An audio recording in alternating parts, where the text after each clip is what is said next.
Drama serial رحمت کی اگلی قسط میں ہم دیکھیں گے کہ عالم صاحب کی دوسری بیوی کوئی موقع ہاتھ سے جانے نہیں دیتی جب وہ عالم صاحب کو ان کی بیٹیوں کے کردار کے بارے میں شک و شبہات میں نہ ڈال دیں۔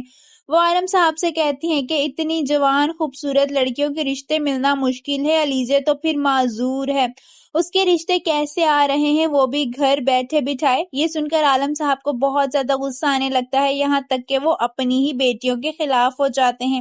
وہیں وہ لڑکا جو علیزے کو پسند کرتا ہے وہ اپنے گھر والوں کے رشتے پر انکار کرنے پر پریشے کو فون کرتا ہے اور معافی مانگنے لگتا ہے اور کہتا ہے کہ میں آپ سے وعدہ کرتا ہوں کہ ان ساری رکاوٹوں کو ہٹا کر میں علیزے کو اپنی زندگی میں شامل کروں گا، جس پر پریشا اس پر غصہ ہو جاتی ہے کیونکہ وہ ابھی تک اپنی اور اپنے گھر والوں کی تذلیل نہیں بھولی ہوتی۔ وہ جانتی ہے کہ علیزے اس سب سے کتنا پریشان ہو چکی ہے۔ وہ اس لڑکے سے کہتی ہے کہ ایک بات یاد رکھیے گا، علیزے کو ہم نے فورس کیا تھا یہ شادی کرنے کے لیے۔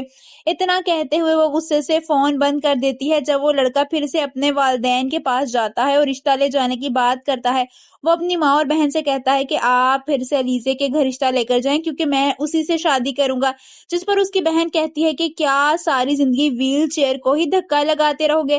وہ اپنی بہن کو خاموش کرواتے ہوئے کہتا ہے کہ ہاں میں دھکا لگا لوں گا۔ یہ کہتے ہوئے وہ وہاں سے چلا جاتا ہے جب پیچھے سے اس کی بہن اپنی ماں سے کہتی ہے کہ اب آپ ان کے گھر جائیں اور ان کو اچھی طرح باتیں سنا کر آئیں اور یہاں تک کہ ان کو رشتے سے منع کر کے آئیں۔ وہیں علیزے اس رشتے کے انکار کی وجہ سے بہت زیادہ پریشان ہو جاتی ہے۔ وہ رات کے ٹائم اٹھتی ہے، سب سے چھپ کر خاموشی سے ویل چیئر پر بیٹھ کر باہر جاتی ہے اور اپنا دوپٹہ اپنے منہ میں دیکھ کر رونے لگتی ہے تاکہ کوئی بھی اس کے رونے کی آواز نہ سن سکے۔ وہ بہت زیادہ روتی ہے کیونکہ اسے یوں لگ رہا ہوتا ہے جیسے وہ معذور ہے تو وہ کسی قابل نہیں ہے اور ہر کوئی اسے اسی لیے دھتکار رہا ہے۔ وہ بہت زیادہ پریشان ہو جاتی ہے۔